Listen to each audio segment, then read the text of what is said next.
let me cut right to the chase. No intro, no nonsense. I've been really trying to enjoy Mario Kart Live Home Circuit, and I am really struggling to do so. To preface all of this, we should make clear that Mario Kart Live Home Circuit it's a kid's toy. It's a kid's toy. You need a Nintendo Switch. There's like a software portion to it, but it's a kid's toy. Like, this is not a video game, technically. This is a toy for children, and it's essentially a remote control car with a camera. Like, let's get all of that out the way first. It's a remote control toy with a camera, and it's got Mario in it, which is pretty cool. It's pretty cool. Having said that, I've never before encountered a Nintendo product that I've found so singularly frustrating. The core concept is genius. The way it works is very smart. Like, Nintendo know what they're doing. These are the guys that made Labo, and made Labo something that I would recommend to people. Nintendo know what they're doing. And in a lot of ways, this feels like something that began as the idea for a new Labo kit. The problem is, I don't like it. I don't like it at all. I don't like it at all. And we're going to go over why. So to begin, I started, like anyone would, with this thing right here. I started by pulling the Mario toy out of the box and just driving it around the floor in my home. And that was really cool. I can instantly understand why there are so many videos online of people chasing their cats and their dogs with the little Mario car.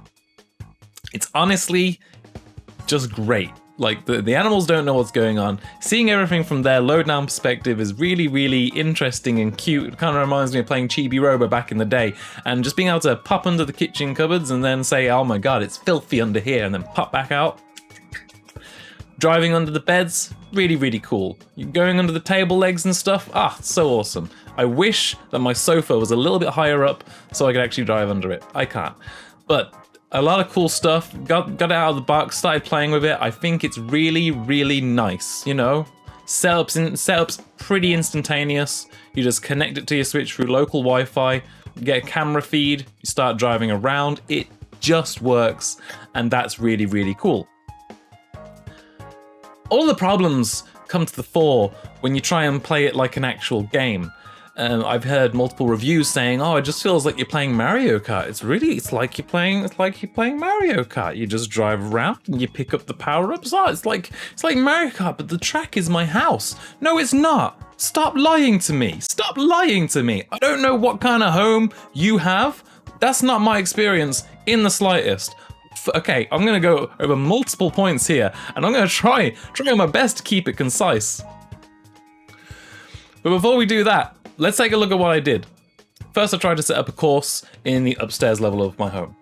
I did this primarily so I could capture the footage, which you will see here, and I could just, you know, set up a course, capture some footage, make this video really cool.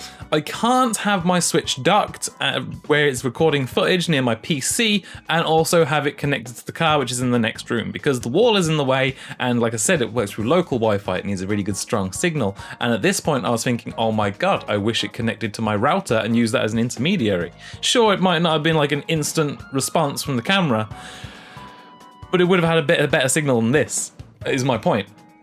And this is really frustrating for me. This was really frustrating because, okay, now I can't capture the footage while driving around. Okay, so I guess I have to not record the footage and just sort of walk around with it and follow it. And then it's like, okay, but I'm not watching where I'm going, I'm watching where the car's going, and that's another complication. So I sat down in the hallway, in between all the rooms, with my Nintendo Switch and a camera pointed at it, and I started driving around, and comes up with more issues. Like, if there's like a rug in the way, like a 1-2 centimeter like little jump, the car needs to be going pretty fast, otherwise it just won't make it up. It'll just hit it like a brick wall. It'll just stop.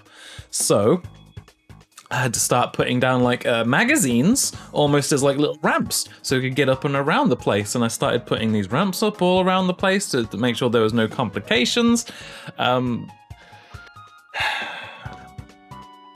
So the magazines started sliding about. The magazines started sliding about and they didn't work very well either. And I kept having to like pick the car up and move it into more convenient locations.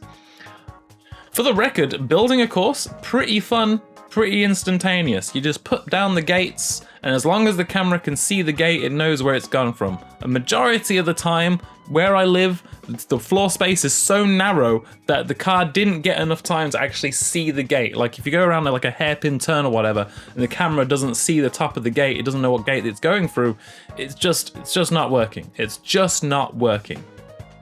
Which is really weird, considering the fact that the camera and the game, it knows where it is in relation to where it started. You can see on a little mini map in the top, the car knows where it is in relation to the other gates and where it started as long as you've created that course. So why it needs to stare down the gate like wholeheartedly before it figures out where it is.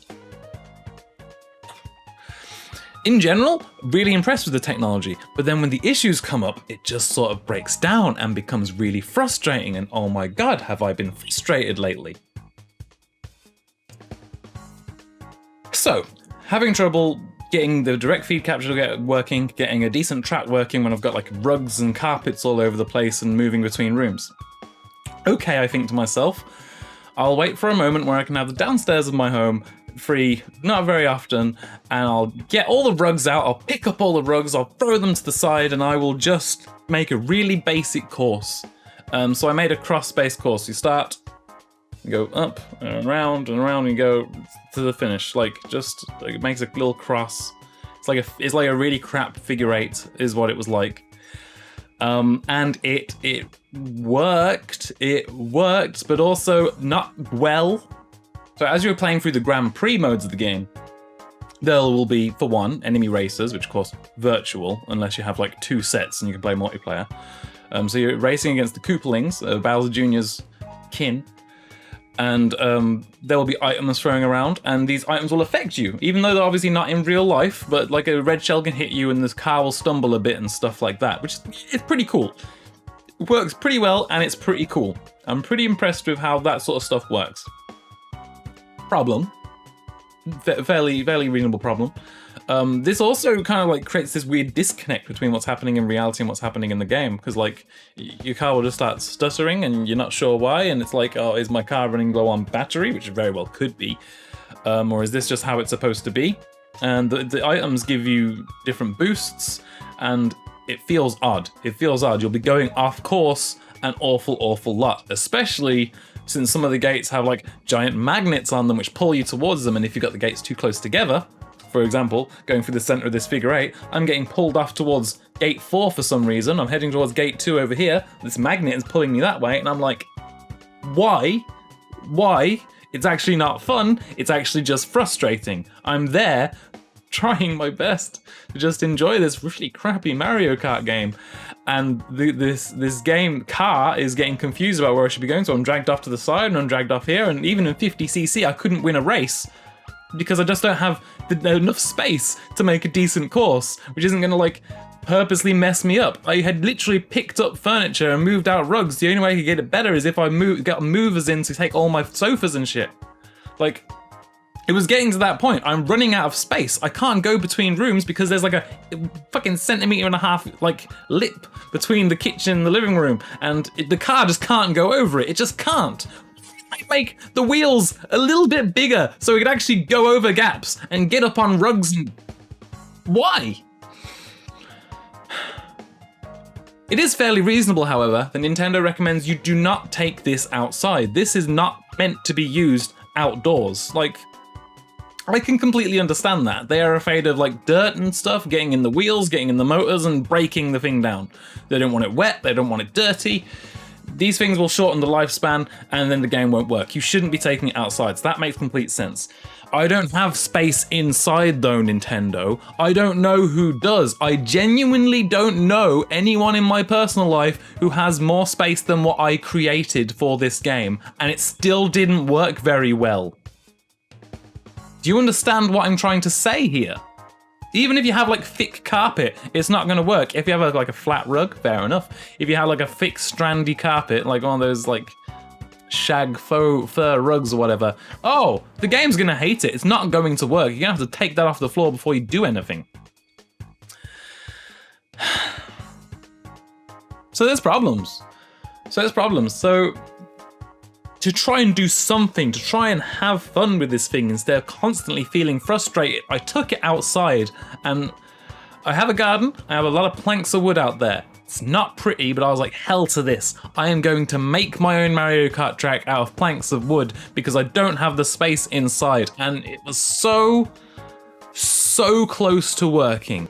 So it didn't work. I had the planks in place, but sometimes the car would just not want to accelerate enough to get up like the little lips. Sometimes it would. Sometimes it would just get pulled by the magnets of the gates and then go ever so slightly off track. And if it just goes slightly off track, the wheels won't touch the ground and it'll just stop. The amount of times I had to get up and pick this car up and put it back in place was ridiculous. I've been a kid before. I've had remote control cars. They don't work this badly. They don't work this badly. They have a better battery and some thicker wheels so they can actually move. The problem is, this is designed for someone who has a really big house. A really big house with plenty of floor space that the car can zip between. Like, I don't know anyone in my personal life who has that right now. I don't have friends with this massive floor space. I am going to take this to my girlfriend's apartment. My girlfriend has more floor space than me because she has less clutter and junk, which is wonderful. And I'm sure I'm going to have a much better experience with it there. But even then, I already know for a fact the most fun part of this game is actually just driving the car around and having a look from ground level. Like, that's what this is all about. Because the actual racing and Grand Prix stuff, I hated it. I genuinely hated playing this, and I don't take any pleasure at all in saying that. I really don't. Because this is the first time in my life that I've played a Nintendo game and thought, this is clearly not for me. I have been priced out here. I have been priced out by a fucking toy car.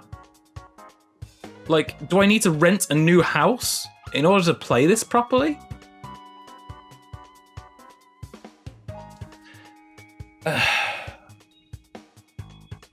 So I've got footage of me setting up a course upstairs and it not working. I've got footage of me filming my Switch screen from a camera instead of direct feed to try and illustrate what it looks like and then it not really working. I've got footage of me making a super narrow course just in this room here on the limited floor space I have and it not really working. It just wouldn't.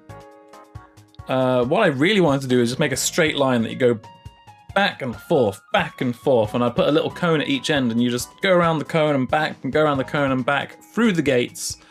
And it wouldn't even do that because once you go through the last gate, it's like you're going through it the wrong way. This has failed. You need to start the whole thing again. Incredibly frustrating. Thank you. Incredibly frustrating.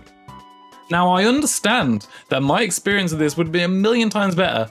A, if I was like 10 years old, and B, if I had a much bigger house.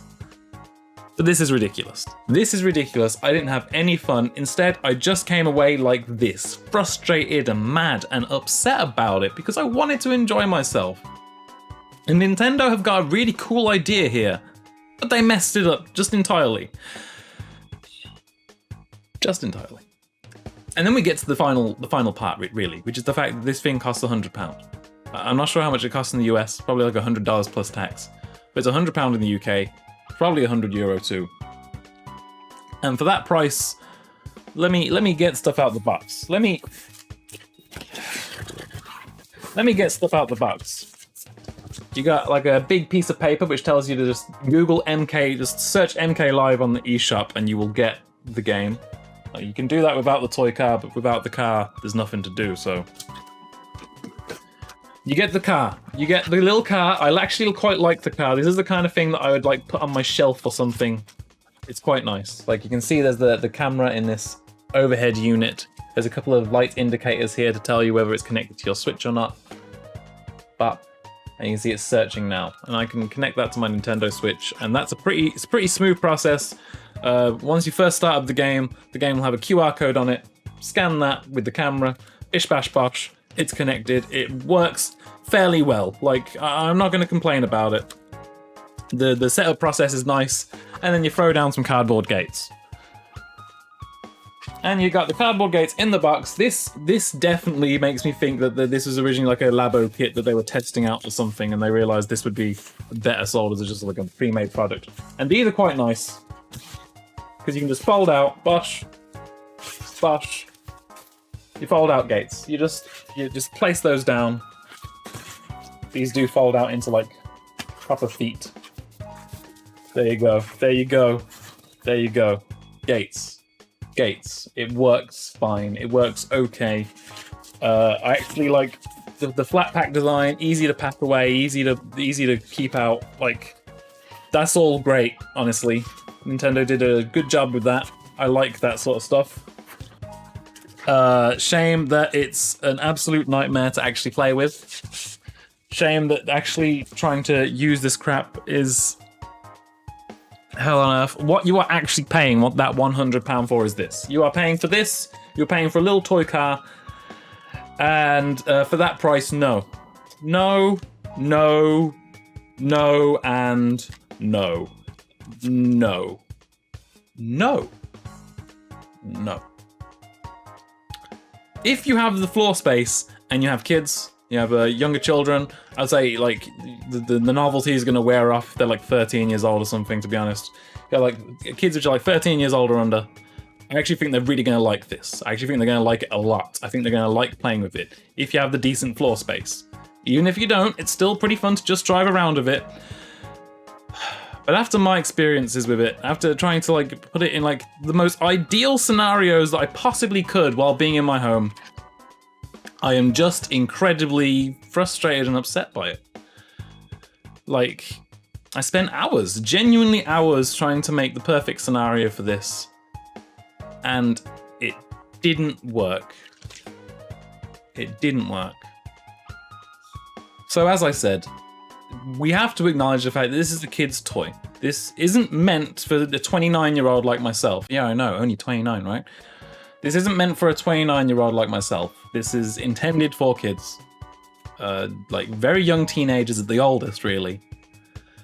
If you are older, like me, you'll have some fun, like driving it around the house. It is really cool. It is genuinely a really fun novelty. But the game portion of it, the whole Grand Prix, the time trials, the races, ridiculous, and I hate it. Which is a shame because conceptually really cool. There's like a variety of courses. There'll be coins to pick up on the track. You'll grab items, and there'll be different filters on the screen. So you'll look like there are boos on the track. You'll look like there's piranha plants on the track. You'll look like there's this, that, and the other, and it'll look like it's in your home. And all this is really, really cool. It doesn't work properly though. It doesn't work properly. Not in a small environment like I have. Maybe I would be praising this to high heaven if I had a large home, but I don't. And for the first time ever, I feel neglected by Nintendo. I feel like this is a product that's not for me, purposely not even something I can use, and unless you have that large home with a lot of floor space, don't even bother. Don't even bother. And that sucks to say. It sucks to say. Nintendo, you kind of ruined this one. You kind of ruined this one by making it something that the privileged can only really benefit from. That's all I can really say about that. Check out my review on wccftech.com for more detailed impressions of the Grand Prix mode. But for now, older kids, cross this one off the Christmas list because it's not worth it.